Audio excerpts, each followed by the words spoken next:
ಬರಲಿ ಲೋಕಾಯುಕ್ತ ಪೊಲೀಸರು ಬರ್ರಿ.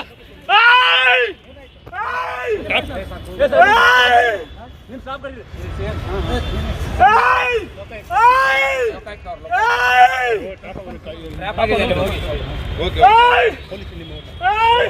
ನಿಮ್ಮ ಸಿಬ್ಬಂದಿ ಕರೀರಿ ಸರ್, ನಿಮ್ಮ ಸಿಬ್ಬಂದಿ ಕರೀರಿ. ವೆಪನ್ ಎಲ್ಲ ಇದೆ.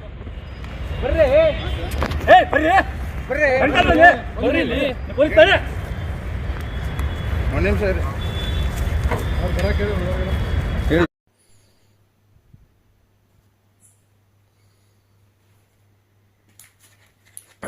ಬನ್ನಿ ವೀಕ್ಷಕರೇ, ವಿಡಿಯೋ ನೋಡಿದ್ರಲ್ಲ.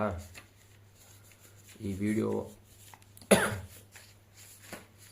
ಪೊಲೀಸ್ ಇನ್ಸ್ಪೆಕ್ಟರ್ ಅವರು ಲಂಚ ತಗೊಳ್ಳೋಕ್ಕೆ ಹೋಗಿ ಲೋಕಾಯುಕ್ತರ ಕೈಯಲ್ಲಿ ಸಿಗಬಿದ್ದಿದ್ದಾರೆ. ಇದು ಹೇಗೆ ಹುಟ್ಟಿದು ಅಂದರೆ, ಒಬ್ಬ ಅಕ್ಬರನ್ನು ಆರೋಪಿ ಇದ್ದಾನೆ.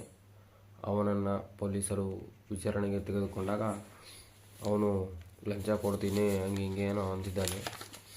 ಹಂಗಾಗಿ ಪೊಲೀಸ್ ಇನ್ಸ್ಪೆಕ್ಟರ್ ಆದ ಕೆ ಪಿ ಅಗ್ರಹಾರದ ಅವರ ಇನ್ಸ್ಪೆಕ್ಟರ್ ಗೋವಿಂದರಾಜು ಅವರು ಅಕ್ಬರ್ ಇದು ಮಾಡಿದ್ದಾರೆ, 5 ಲಕ್ಷ ಕೇಳಿದ್ದಾರೆ. ತೊಗೊಂಡು ಕರ್ಕೊಂಡು ಹೋಗೋಮುಂದೆ ಅಕ್ಬರ್ ಅವರು ಹೇಳಿದ್ದಾರೆ, ನೋಟಿಸ್ ಬಂದಿಲ್ಲ ಯಾವುದು ಅಂತಂದು ಅಂದರು. ಹೆಂಗೋ ಒಂದು ಮಾಡಿ ಕರ್ಕೊಂಡು ಹೋಗಿದ್ದಾರೆ. ಅದಾದಮೇಲೆ ಈ ಅಕ್ಬರ್ನ ಸ್ಟೇಷನ್ಗೆ ಕರೆದೊಯ್ದು ಅಲ್ಲಿ ಡೀಲ್ ಮುಗಿಸ್ತಾರೆ.